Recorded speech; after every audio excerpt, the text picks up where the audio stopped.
All right, folks, Republicans in North Carolina are trying to do it again, trying to steal democracy. They passed a bill that will eliminate primary election for state judges in an attempt to take control of the state's courts. It was vetoed by Democratic Governor Roy Cooper, but yesterday Republicans holding a supermajority in the legislature, they will be able to override it. Cooper said the bill abolishes a scheduled election and takes away the right of the people to vote for the judges of their choice. Joining us right now from North Carolina is Reverend Dr. William J. Barber, the second president and senior lecturer of repairs of the breach.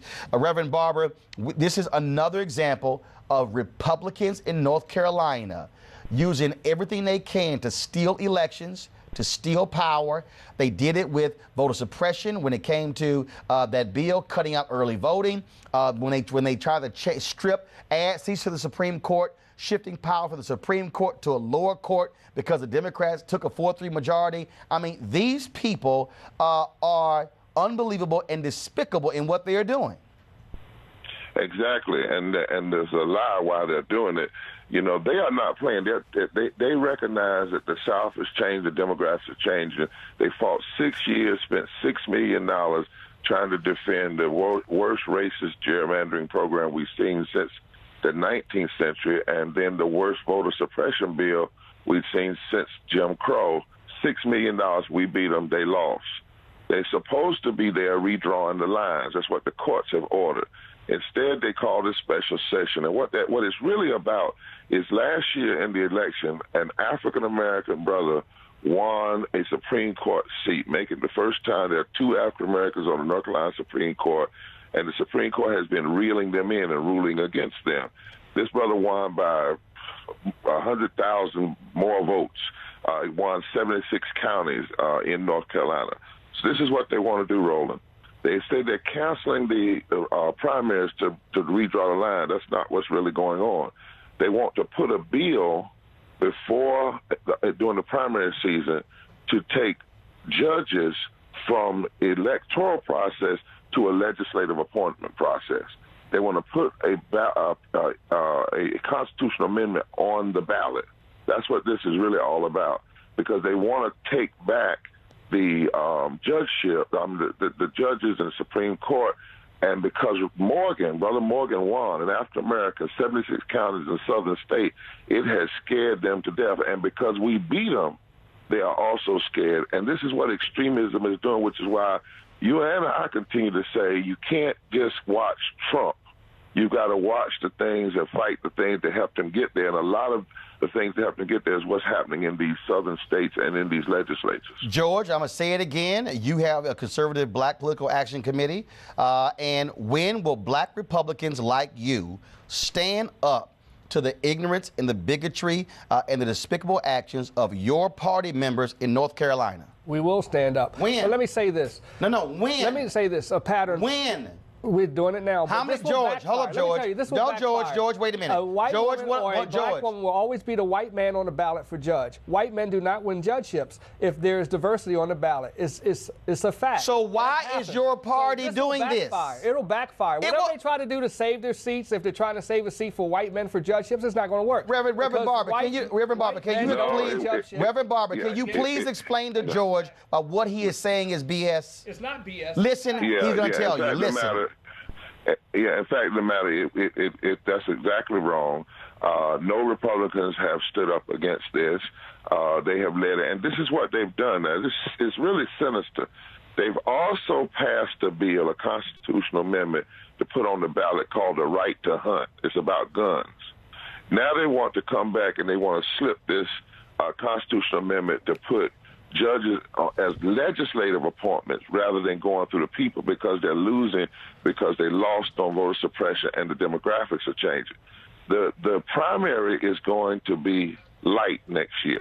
The only statewide offices we have are judgeships next year, and they're afraid that this one judge that they have is going to lose, and they know it's light. So if they put this right to hunt piece on the ballot for the primary, people are going to come out. They're going to turn their people out in a low turnout election, and they're slipping this other piece in there, and they believe it'll be passed, which would take judges from the people electing them, and it will put it in the legislature. And none of them, black Republicans, white Republicans, have said one thing. They just continue to support this stuff. They might speak out a little bit against Trump's crazy tweets, but they agree with him in policy, and they continue to push these racist policies. Now, when I say racist, Roland, I'm not saying it because I'm just saying it. The Roberts Court, a majority Republican appointed court, has called what they're doing in North Carolina racist, and you have not had black Republicans that I know of or whites either stand up and agree with the courts. Reverend William Barber, we appreciate it. Thanks a lot, sir. Thank you, sir. George, again, your party, y'all ain't saying nothing. You just heard it. And I've been in North Carolina. You have a member of the Republican National Committee who is from North Carolina and hasn't said a word. That means that the Republican Party is endorsing what your party is doing in North Carolina. There's two Republican parties, but let me say this. No, there's one. There's one Republican National Committee. There's a Donald Trump Party. There's one Republican National Committee. There's a Paul Ryan Republican Party. There's a Donald Trump Republican Party. The two are not getting along. No, it's not. It's one party. I'm telling you, it will backfire. If a minority is on that ballot against a white judge, the minority will win. Wendy, George wants to avoid the issue, and this is why I keep seeing black Republicans keep coming on this show. That's right. And here's my whole deal, okay? And I got lots of friends who are black Republicans, and they are people of integrity. But when you are unwilling to stand up publicly and denounce what happened here, like Colin Powell did when he went to North Carolina and he called out Pat McCrory, who was sitting right in front of him, that to me is shameful. Wendy, then Tiffany. Absolutely. Not just the ability to denounce what they're doing, but also the ability to accept responsibility for what they're doing, because it goes twofold.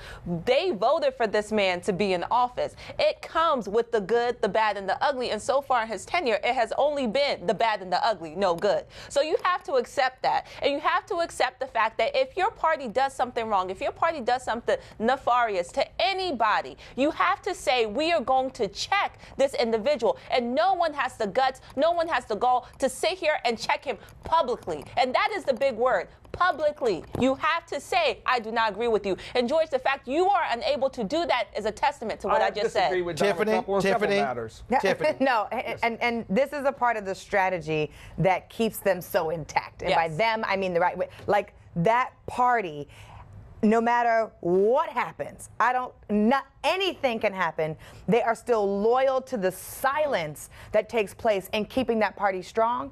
And I think that in an ugly way, I almost admire that strategy, but it is so disgusting, because even in the blatant face of us understanding the line, understanding the strategy behind, the racist strategy behind it, they will still be loyal to it. Absolutely. And George, again, I will say it again. I will say it to you.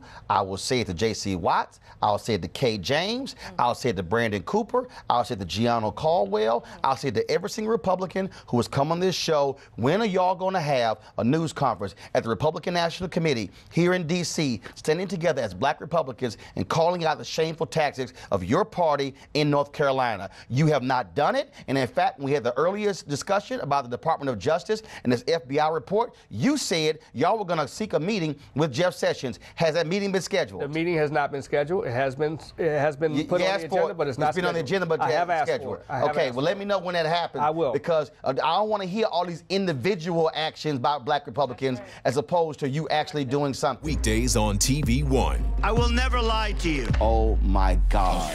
Roland Martin. He doesn't want to talk to us. He wants to ignore us. Uncensored. Hell no. That ain't gonna cut it, boo. Unapologetic. No, that is fundamentally false. You are wrong. Unfiltered. He wants an America where we all look alike. He ain't talking about black people. Unrelenting. You better go work out, because you got a fight on your hands. NewsOne Now with Roland Martin. Weekdays at 7 a.m. on TV One.